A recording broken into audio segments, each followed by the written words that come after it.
Bien, mis amados hermanos, muy buenos días. Este es el tiempo de estudio bíblico devocional. Cada día, muy temprano en la mañana, en este punto, cita y hora con la palabra. Amar la palabra, aprender la palabra y vivir la palabra. Su hermano Pastor Roberto Alfaro le saluda.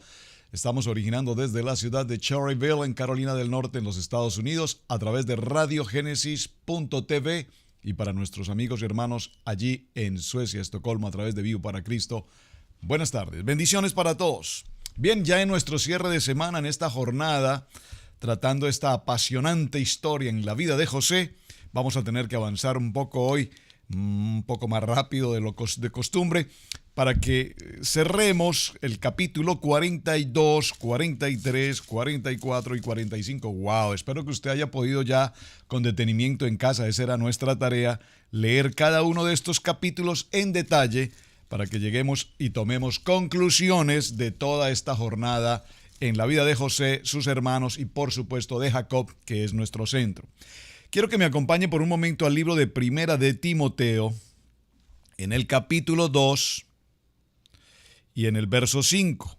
Primer libro de Timoteo, capítulo 2, verso 5. Dice esta palabra: porque hay un solo Dios y un solo mediador entre Dios y los hombres, Yeshua hombre, el cual se dio a sí mismo en rescate por todos, de lo cual se dio testimonio a su debido tiempo. Primer libro de Timoteo, capítulo 2, versos 5 al 7. Para esto yo fui constituido predicador y apóstol, habla Pablo, digo verdad, en Yeshua no miento, y maestro de los gentiles en fe y verdad. ¿Por qué quise dar comienzo en esta cierre de la jornada? Porque estamos viendo precisamente a la vida de José como Panaf, José llamado ahora Panaf Sanea, que nos indica que es un salvador. Dios le revela un sueño en la vida de Faraón, José hace su interpretación, indica que vienen años de abundancia, pero que a su vez también se presentarán años de escasez. Teníamos una tarea pendiente, gracias a todos ustedes quienes me contestaron. Veo que han escudriñado, buscado, y pues para quienes lo encontraron, gloria a Dios, para quienes no y siguen haciéndolo, gloria a Dios. La relación es muy simple. Bueno, muy simple ¿en qué sentido? Tenemos que considerar dos aspectos. Aquí vemos en esta historia de los capítulos 43 en adelante cómo los hermanos de José han venido a Egipto. ¿Cuántos vinieron? 10. Se postraron frente a José y pareciera ser que el sueño inicial de José, siendo muy joven, antes de los 17 años, estando con Jacob, se estuviese cumpliendo en este texto, pero realmente no es así. Recuerden que aquí solamente hay 10 hermanos. Falta aún por llegar, ¿quién? Benjamín, que será nuestro tema hoy. Número 1. Número 2.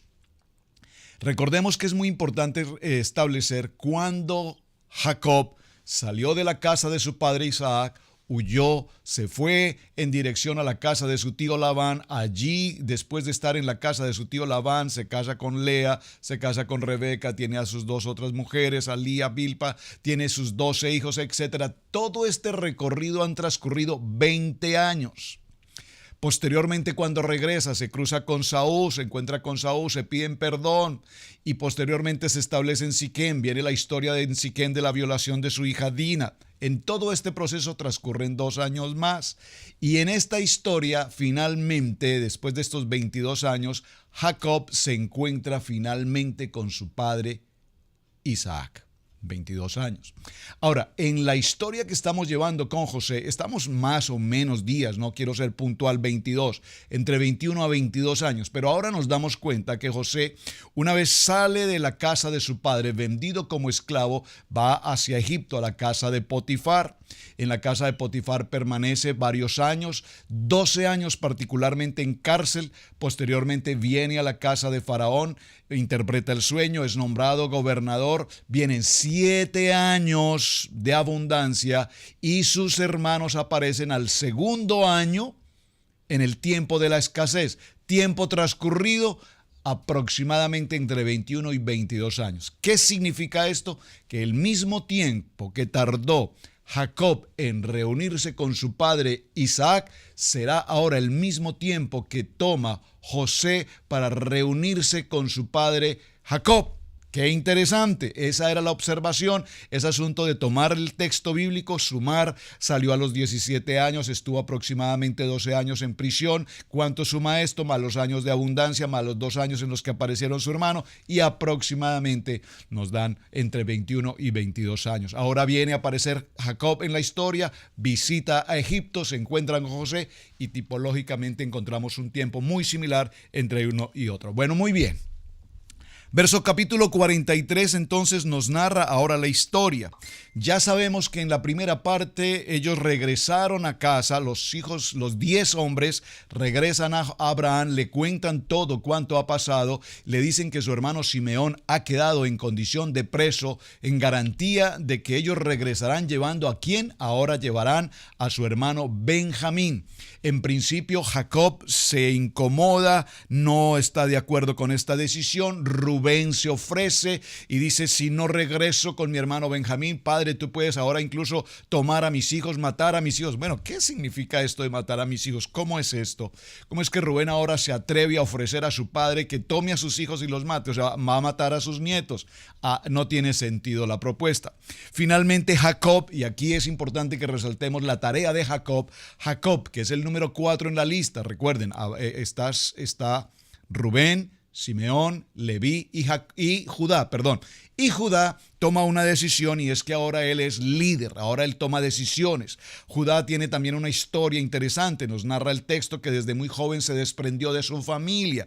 Ya ahora aquí Judá es un hombre casado, ya ha tenido su esposa muerto, ahora ha tenido hijos que también han muerto, tiene familia, tiene su propia gente. Así es que cuando se requiere que nuevamente suban a Egipto por la comida, y han transcurrido aquí 2-3 meses, entonces Judá le dice a su padre: padre, si no es con Benjamín, no iremos a Egipto, porque la garantía y la respuesta que el gobernador de Egipto nos ha dado es que si no llevamos a Benjamín no veremos su rostro. De tal manera que, padre, yo asumo la responsabilidad. Por favor, observe estoy parafraseando la historia para que avancemos. Dice Judá: yo asumo la responsabilidad, padre, iremos a Egipto, llevaremos a Benjamín, y si no regresamos con él, entonces yo seré considerado pecador para toda la vida. Así es que Jacob, que aquí realmente no nos dice ahora Jacob, sino nos dice Israel, dijo entonces Israel, capítulo 43, verso 6, dijo entonces Israel: ¿por qué me hiciste esto tanto mal? ¿Por qué le declararon a ese varón que yo tenía un hijo menor? Padre, porque él nos estuvo preguntando, nos preguntó que si teníamos un papá, que si teníamos más familia, tuvimos que decirle que tú aún vives, tuvimos que decirle que teníamos un hermano menor. Entonces Judá narra toda esta historia y les dice que si no regresare con Benjamín, entonces sería culpable de todo lo que pasara. Avanzando en el capítulo 43, recordemos que ellos al regresar a casa encontraron en sus bolsas el trigo, pero adicional a ello encontraron también el dinero. Por lo tanto, en este segundo viaje de regreso, ahora llevan Israel o Jacob les dice: van a regresar, lleven algunas ofrendas de lo que hay en nuestra tierra. Se supone que están en hambruna, en escasez. ¿Qué produce la tierra? Bueno, pues sí, la tierra producía algunas cosas porque llevaron algunas muestras en señal de gratitud. Más lleven consigo el dinero y doble porción de dinero para que paguen lo anterior y lleven el dinero para comprar lo nuevo. En esta historia, cuando ellos regresan a Egipto, y quiero resaltar el verso 23 del capítulo 43. Entonces ellos le narran al mayordomo del gobernador, le narran la historia. Nosotros llegamos a casa, encontramos este dinero, no tenemos culpa, no queremos que se nos acuse. Ya habían sido acusados de espías, ahora podrían ser acusados de ladrones. Recuerden que todo esto tiene una característica, y es que ante esa acusación muy posiblemente ahora podrían ser tomados como esclavos.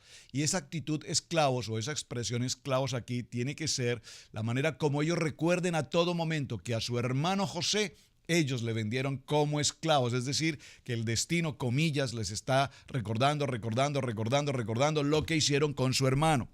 El interesante aquí este punto 23, porque el mayordomo de José, cuando ellos le informan sobre que habían encontrado el dinero y demás, entonces el mayordomo le respondió. Observen qué le responde el mayordomo. Dice: paz a vosotros, no temáis. vuestro Dios, y el Dios de vuestro padre os dio el tesoro en vuestros costales. Yo recibí vuestro dinero. Ustedes a nosotros no nos deben nada.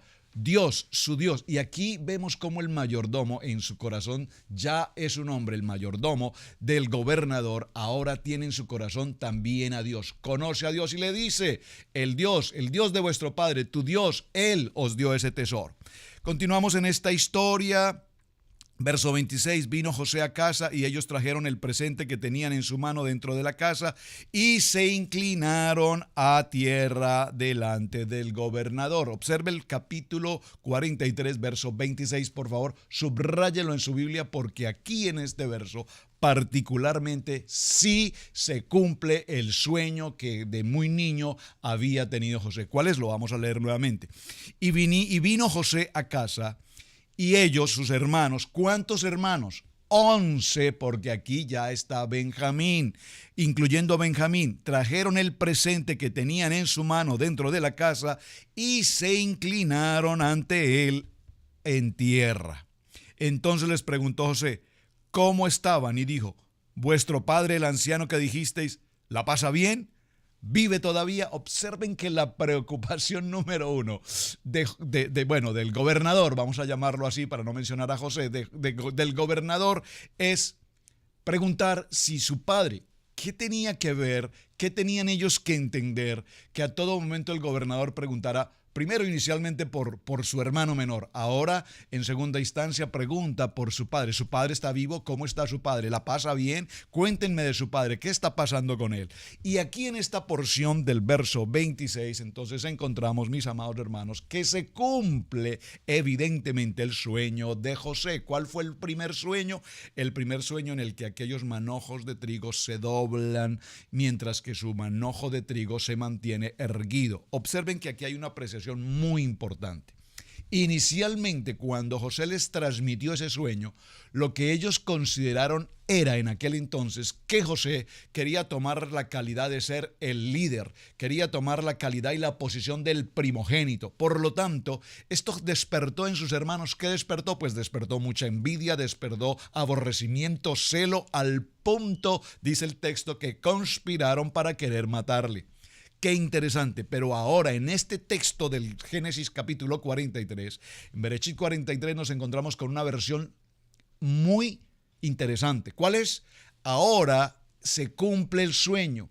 Pero en esta porción de Génesis 43, en el verso 26, vemos que la intención del sueño no era que José quedara como líder, como posición de primogénito y tomara el control de todos, sino que ahora en este texto vemos que ellos se inclinan ante el gobernador de Egipto porque de él vendrá la provisión, de él vendrá el alimento. Y acto seguido a esto, veremos cómo ahora José en todo este proceso los invita a casa, los coloca en su mesa, les invita a comer. Observen que viene el verso 33, y se pusieron para él aparte. Aquí hay interesante, están en la mesa, están en su casa, les lava los pies, los atiende, se lavan su rostro.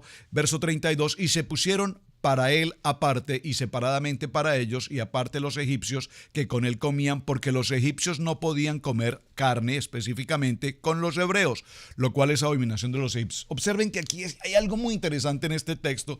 Estoy en el verso 32. Observen este texto 32. José invita a sus hermanos, comillas, a la casa.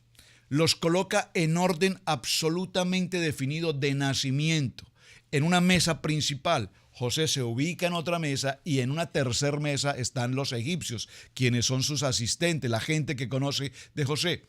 Pero ellos no comían carne. ¿Por qué razón? Porque el egipcio no come carne. Pero sin embargo, observen que se sientan a la mesa separadamente porque ellos sabían, ¿quiénes? Los egipcios sabían que José, en primer lugar, su gobernador, era hebreo.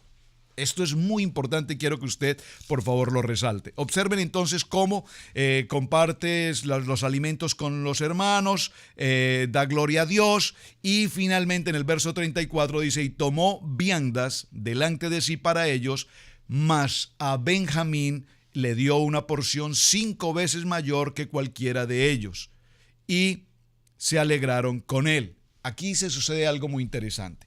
¿Por qué José entrega 5 veces mayor porción que a sus hermanos? Porque recuerden que José está en una estrategia de establecer si sus hermanos tienen alguna diferencia, celo, envidia o aborrecimiento. ¿A quién? A su hermano Benjamín. Cuando él le entrega esa cantidad mayor y lo atiende y le da vestimenta y todo lo demás, siempre con la intención de conocer cuál es el corazón de sus hermanos hoy. Y hasta este momento él se dará cuenta que evidentemente sus hermanos están en una muy buena actitud. Luego enseguida José prepara una estrategia, ellos los envía de regreso, les envía provisión, les envía alimento para su casa, pero también llama a su mayordomo y le dice: vas a colocar en la bolsa de Benjamín mi copa. Y vamos a hacer lo siguiente: una vez ellos salen de la ciudad, la guardia viene, el mayordomo de José se encuentra allí, los detienen, revisan las bolsas. ¿Por qué han pagado ustedes mal por bien? Mi amo los ha recibido con toda atención, ha sido misericordioso con ustedes. ¿Qué ha pasado? Han tomado una copa, que es la copa de José. Recuerden que José utilizó la copa como estrategia, diciendo que con esa copa era que él adivinaba y conocía muchas cosas. Los hermanos se enfrentan al mayordomo diciéndole: jamás nosotros haríamos algo así, nosotros no robaríamos. Si alguno de nosotros hubiese tomado algo de la casa del gobernador, que muera. Y él revisa en orden todas las bolsas hasta llegar a la última bolsa. ¿La de quién? La de Benjamín. Y justo en aquella bolsa encuentra la copa del faraón, bueno, del gobernador. Así es que viene una circunstancia muy interesante, y es el profundo dolor que ahora los hermanos sienten frente a esta situación. José los considera ahora que no solamente han mentido, han engañado, sino que han robado, han tomado una pertenencia. Así es que se presenta toda una circunstancia, y viene el verso 14 en el capítulo 44.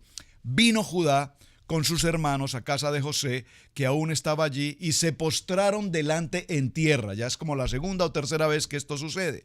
Y les dice José: ¿qué acción es que habéis hecho? ¿No sabéis que un hombre como yo sabe adivinar? Observen la expresión adivinar. Entonces dijo Judá: ¿qué diremos a mi señor? ¿Qué hablaremos o con qué nos justificaremos? Observen y subrayen este texto. Dios ha hallado la maldad de tus siervos.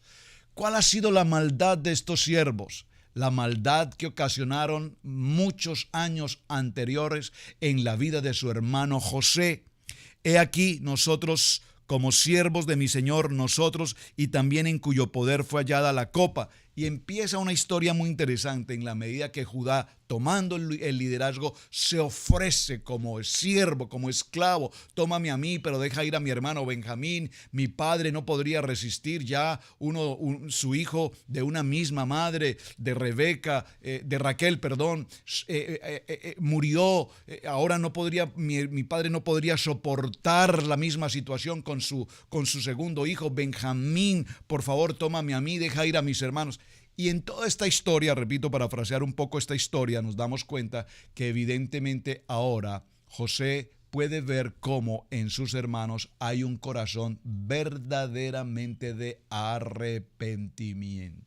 Ahora él puede ver que no había odio ni sed de venganza sobre la vida de Benjamín. Ahora puede ver que todos los hermanos están en común acuerdo, en unidad. Ahora él puede establecer que los hermanos no quieren bajo ninguna circunstancia que su padre sufra este dolor nuevamente. Ya lo vivió una vez. Ellos no quieren engañarlo, ellos no quieren causarle este dolor. Así es que en medio de toda esta historia nos encontramos en el verso 24. Aconteció pues que cuando llegamos a mi padre tu siervo le contamos estas palabras. Y en todo este texto del capítulo 44, desde el verso 23 en adelante, narra permanentemente José. No hay otro pasaje bíblico en el que se hable con tanta frecuencia, si usted se toma el tiempo y lo subraya, de la palabra padre, hermano, hermano, padre, hermano, hermano, padre, padre, padre, hermano, hermano, mi padre, mi hermano, mi hermano. Es muy interesante porque aquí vemos con absoluta claridad que había una legítima y verdadera acción de arrepentimiento de estos hombres frente a la historia de José. Verso 45, ya dice el verso, no podía ya José contenerse delante de todos los que estaban al lado suyo y clamó, haced salir de mi presencia a todos. Y no quedó nadie con él al darse a conocer, no quedó nadie con él al darse a conocer José a sus hermanos. Entonces se dio a llorar a gritos. Por favor, observe el capítulo 45, verso 2. Entonces se dio a llorar a gritos, a gemir, a clamar, y oyeron los egipcios, y oyó también la casa del faraón. Y dijo José a sus hermanos. Ahora José se encuentra con sus hermanos nuevamente después de llorar, de haber pasado por esta angustia, de no poderse contener más frente a la situación que está viviendo. Encuentra que sus hermanos han pasado por un profundo dolor a lo largo de estos años, que ahora tienen un legítimo y verdadero arrepentimiento. Recordemos aquí algo. La acción de arrepentimiento tiene 3 pasos. Número 1, reconocer. Número 2, por favor, recuérdenlo, reconocer que se cometió una acción. Ya ellos reconocieron que habían fallado con su hermano. Número 2, arrepentimiento, o sea, estaban arrepentidos y durante toda su vida ellos decían, todo esto nos acontece por cuanto lo que hicimos a nuestro hermano. Y número 3, que no se vuelva a repetir la misma historia frente a la misma situación. Ahora vemos cómo Benjamín está en una situación, en una condición crítica, y sin embargo sus hermanos, en una condición de arrepentimiento, abogan por él, están dispuestos a entregar su vida por la vida de Benjamín. Interesante, porque aquí encontramos una respuesta muy importante que traíamos de varios temas anteriores. ¿Eran estas las 12 tribus de Israel, las que representarían la nación santa? Hombres violentos, agresivos. Ahora encontramos a hombres completamente arrepentidos en una posición delante de Dios, hablando de Dios en su boca. Dios nos hace esto, Dios es quien conoce nuestra falta, Dios, y ahora tienen a Dios presente en todo lo que hace. Así es que José ahora se presenta delante de sus hermanos, capítulo 45, verso 3, y dice a sus hermanos, yo soy José, ¿vive aún mi padre? Les he escuchado hablar de él, pero por favor confírmenme, ¿vive aún mi padre? Y sus hermanos no pueden responderle porque están turbados delante de él. Entonces dijo José a sus hermanos, acercaos ahora a mí. Y él dijo, yo soy vuestro hermano, el que vendiste para Egipto. Y ahora pues no os entristezcáis, ni os pese haberme vendido acá, porque para preservación de vida me envió Dios delante de vosotros, pues ya habían pasado 2 años de hambre. Atención, aquí en este propósito vemos cómo José los libra de la culpa. Le dice, hermanos, no se sientan culpables de haberme vendido, porque no fueron ustedes, fue Dios precisamente quien permitió toda esta historia, todos estos años que han pasado. Porque Dios tenía que colocarme en esta provisión, en este lugar, para que ahora yo pueda proveerles a ustedes, para darles vida, y no solamente a ustedes, sino a las naciones. Interesante, ¿verdad? Apasionante historia. Y creo que hemos llegado a nuestro tiempo. Así es que, mis amados hermanos, por favor, tómense ustedes un tiempo en casa y terminen la lectura del capítulo 45. Háganse preguntas. Yo particularmente tengo una pregunta interesante. Observen, perdónenme, el verso 8 de Génesis 45. Así pues, no me enviasteis acá vosotros, sino Dios, que me ha puesto por padre de Faraón y por señor de toda esta casa y por gobernador de toda la tierra de Egipto. Daos prisa, id a mi padre y decidle, así dice tu hijo José, Dios me ha puesto por señor de todo Egipto, ven a mí y no te detengas. Aquí viene una segunda historia final en este proceso del Génesis 45, en el regreso ahora de Jacob a encontrarse con su padre. ¿Qué va a suceder allí? ¿De qué manera ellos van a vivir en Egipto? El faraón está sorprendido con la historia, le declara a José, trae a toda tu familia, envía carros por ellos, pero que no traigan ninguno de sus enseres, que vengan simplemente ellos, que aquí les daremos todo cuanto necesiten. Esto es muy importante, porque recuerden que la primera preocupación de José con su familia ahora es que su familia no se contamine con las costumbres y las creencias de los egipcios, es decir, que ellos no se asimilen, es decir, que ellos mantengan su santidad, kadosh, que se mantengan puros. Por lo tanto, ahora ya serán organizados en determinado lugar, en determinada tierra que es Gosén. Ellos se alimentarán de manera diferente, ellos tendrán permanentemente una relación con Dios, su comunión con Dios. Ahora veremos esa parte. ¿Qué sucede ahora en la vida de José? ¿Qué sucede ahora en la vida de Jacob? Y les dejo con una pregunta que he tenido en mi corazón durante toda esta historia. ¿Por qué razón José nunca, en el transcurrir de estos 21 años, envió un mensajero a la casa de su padre diciéndole: Padre, estoy con vida? ¿Por qué razón tuvo que esperar a que pasara toda esta historia hasta el día de hoy, en el que ahora envía a sus propios hermanos: ved a la casa de mi padre y decidle, así dice José, estoy en vida y tengo todo el control sobre esta nación? Mis amados, este ha sido el tiempo de estudio bíblico devocional. Impresionante historia. Vamos en la parte más emotiva, en la parte más interesante, porque ahora veremos qué va a suceder con Israel y las 12 tribus. Shalom, bendiciones, un muy buen día y muchísimas gracias por acompañarnos, sus testimonios y compartir el video. Bendiciones.